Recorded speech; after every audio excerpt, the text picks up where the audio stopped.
and welcome to Phone House Fone Files. I'm Zebra Bailey and today I have with me Amir Bailey. Today we are looking at the Samsung flagship phone, the new Samsung S7. It's been launched earlier this week. So it was the 21st of February, the news popped out that it was on its way to our shops. Phone House should have it with them by March 11th. They are taking pre-orders right now on the website at fonehouse.co.uk, where you will receive a free power bar with every phone.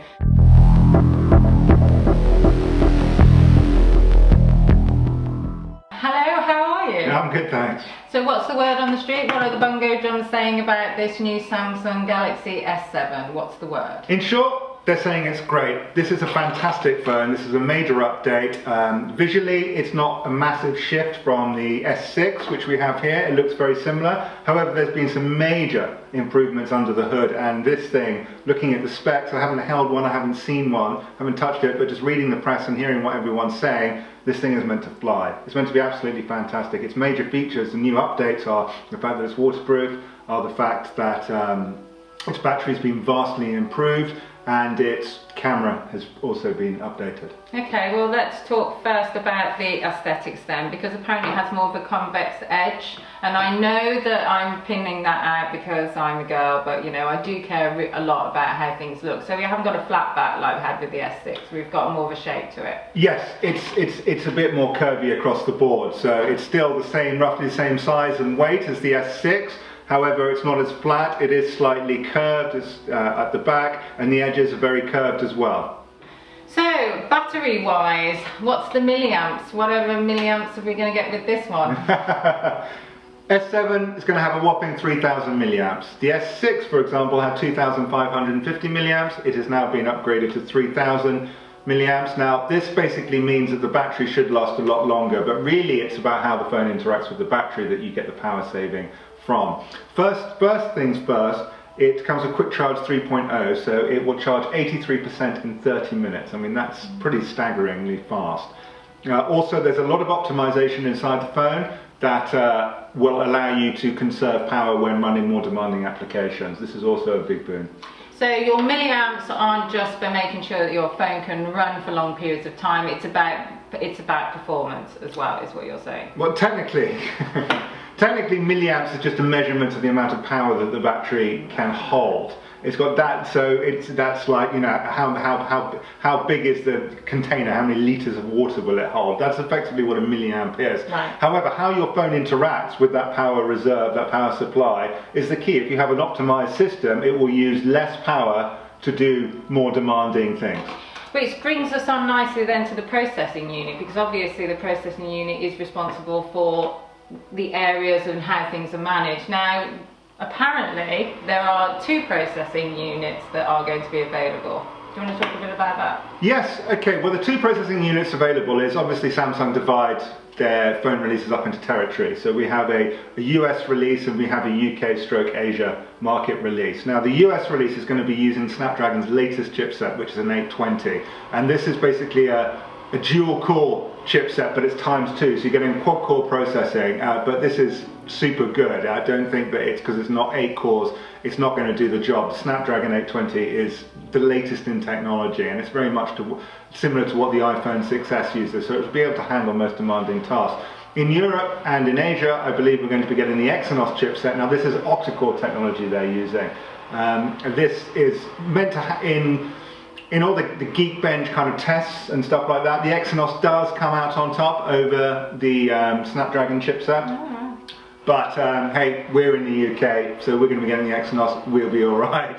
What you're saying is the S7 now is firmly feet placed in laptop territory. Yeah, this thing is going to handle anything. It's going to handle anything you want to do on it. The most demanding games, jumping backwards and forwards between applications, you're going to be able to do it all on this phone. What does this mean for our gamers? We've got a 17-year-old who likes to game the heart out of his phone, so tell us all about it. Well, on the S7, it seems to have quite a gaming focus. There's a couple of fantastic little updates in the S7. Firstly, it contains a sandboxed gaming area, which means it's a specific location on your phone for which you can download games to. It doesn't necessarily have Xbox or PlayStation functionality. However, you can download PC-oriented games, etc., to the phone and play it. You know, so this is an area within the processing unit specifically for gaming. It's not within the processing unit. It's within the within Android Marshmallow operating system, because the S7 runs on Marshmallow, which is Android 6.0. We forgot to say that. Right. However, it just means that they put an area, just like you have with video or music inside your phone. This is an area for gaming, and so it's now the reason why they've done this, the reason why you have this kind of special area, is because what the S7 allows you to do is optimize the phone for gaming. So you can set up the phone to consume less power, you can drop the frame rates on the game, you can not get alerts, you can switch all of that kind of stuff off. So you get a maximized game. What is this guy doing? We have a building site out there. I am telling you, it is mammoth. And we're going to go out there with our little camera in a minute and we're going to show you what we're up against. There are at least 3 JCBs and they're all going digga digga digga digga digga digga.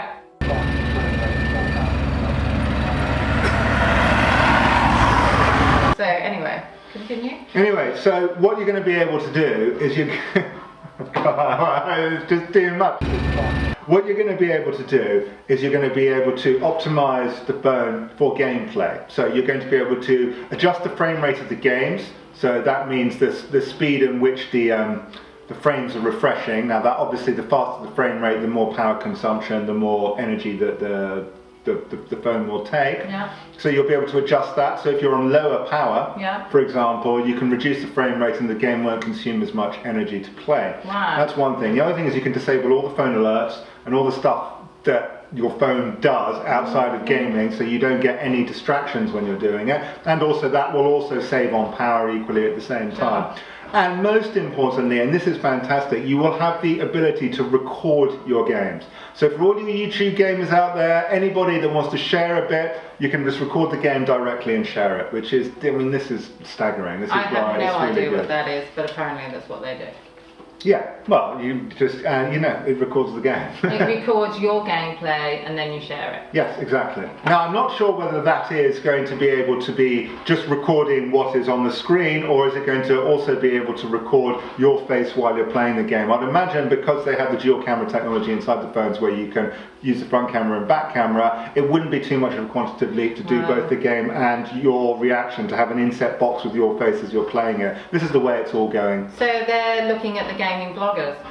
Yes, this is a massive market obviously, and you know, if you can do that off an S7, this is brilliant. You know, upload it directly to YouTube, edit on the phone. I mean, you know, it's great. So apparently this camera then, it's smaller but better. Can you tell me a bit about that? I'm totally intrigued by this. Okay, so with the S6 we had a 16 megapixel camera. Now with the S7 we have a 12 megapixel main camera. So before you go, whoa, that's a downgrade. Yes, in one way it is a downgrade. You know, it's not as many pixels being used to take the photograph. However, what they've done is they've optimized the tech behind it so that you can take a far better picture with the 12 megapixels. 12 megapixels is a large amount of megapixels. You know, this phone is 4K, it has all that technology there. What this does is it allows the sensor inside the camera to take in more light, which means a crisper image, which means they can actually put a wider angle lens on there, which is what they have done. They've gone to an f1.7 stop lens, so this is quite a wide angle lens, and obviously that allows more light in.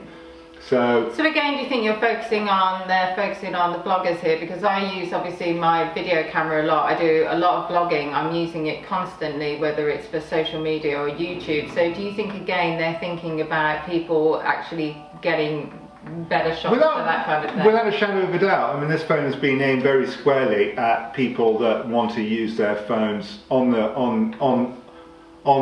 hook, as it were, and basically upload to social media, you know. So we have a better camera, so there's more light, that means crisper pictures, less file size, which means a couple of things basically. A, obviously uploading the pictures will be infinitely quicker, and it also, most importantly, the autofocus is super fast. It matches the Sony Xperia Z5. One of the big things about the Z5 was the fact that it had a lightning, like a nanosecond autofocus, and what that does, why do I need a quick autofocus, is it reduces camera shake.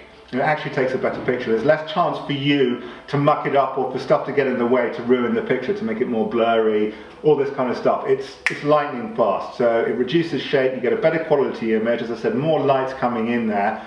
And so the improvement is vast. Another big factor on the S7 is that it's got a 360-degree camera in it. Ooh, so this is exciting. another reason for having a smaller file size, i.e. less megapixels. Yeah. What this allows for is for you to do 360 video on the fly. So you'll be able to take 360-degree videos. You know, YouTube have a 360 video functionality, so you can, if you shoot it the right way, you can put a 360 video in there, which, you know, basically spins all the way around like this. You can do whatever you want to it, and the S7 will be able to record that. So yet again, more YouTube functionality being built into this, and more of that kind of stuff. Now the selfie camera is a 5 megapixel selfie camera, so this is pretty standard. It's got a wider angle lens than before. I believe it's a 1.7, and this is meant to be fantastic equally at the same time. So conclusion is, I can't wait to get my hands on this phone. I've been using the Samsung S6 for a year. I think it's a blinding phone.